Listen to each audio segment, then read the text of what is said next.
Excuse the noise and the juddering, I am literally on a boat.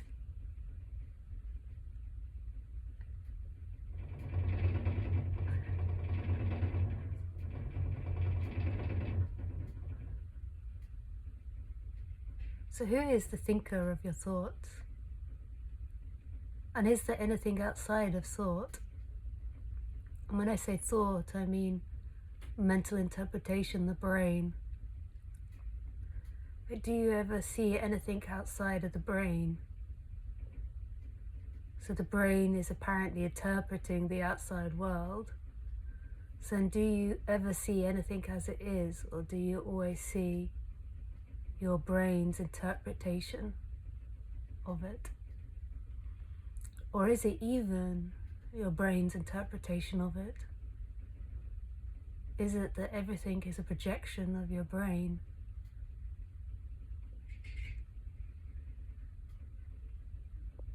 So every sensation that you have, every experience you have is a projection of your brain.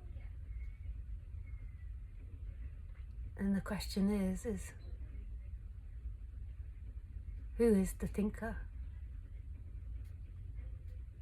Who is the one creating all the interpretations and the thoughts and the ideas about what this is?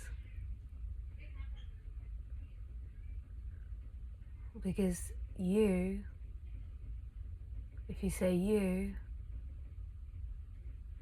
that's already a thought. That's not the actual thinker. If you say, it's me as Bernard, it's me as something, then you're already in a thought. It's not the actual thinker. A thought cannot be the thinker.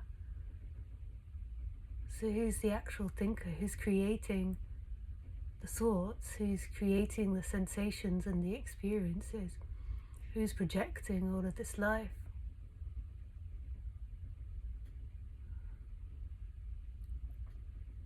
This is where it can only ever be an inward journey.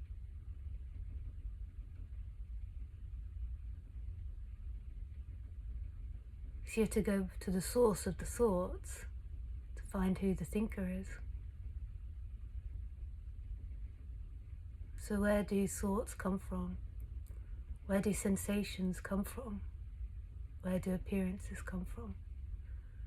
And the only answer can possibly be in the experience, not an actual thought about the experience. That's shocking. You have to go in,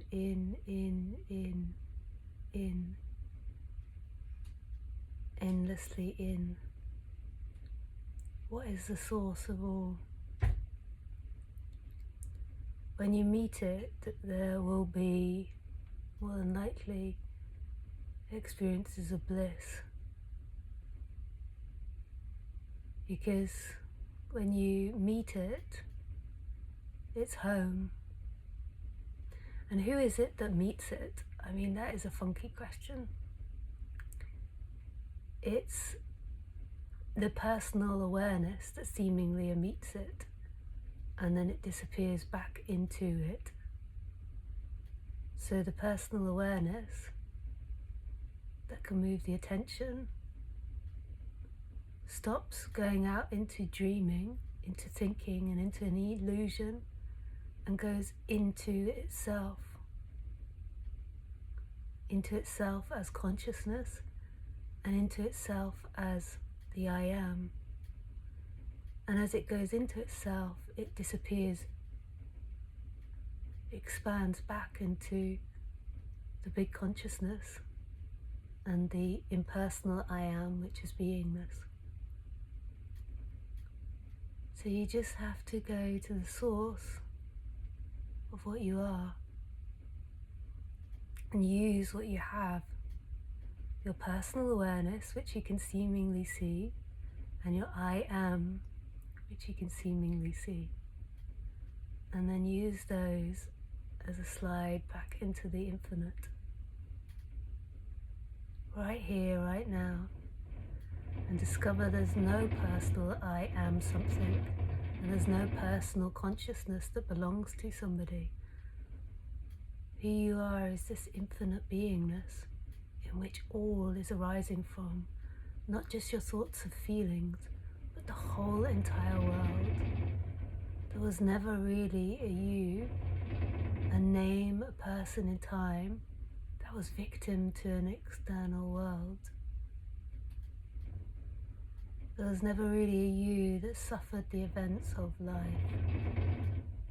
There was seemingly a you, but in reality, that's not true. Everything was the movement of God, which is you. God as impersonal being and impersonal consciousness. You could also say nothing and everything.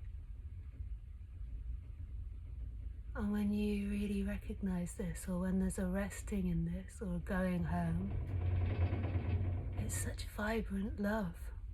It manifests as blissful in the body, but its nature is absolute love and stillness and peace. Total emptiness from anything. There's nothing in this life which can affect it, and it loves and rejects nothing. Totally embraces everything. Yeah.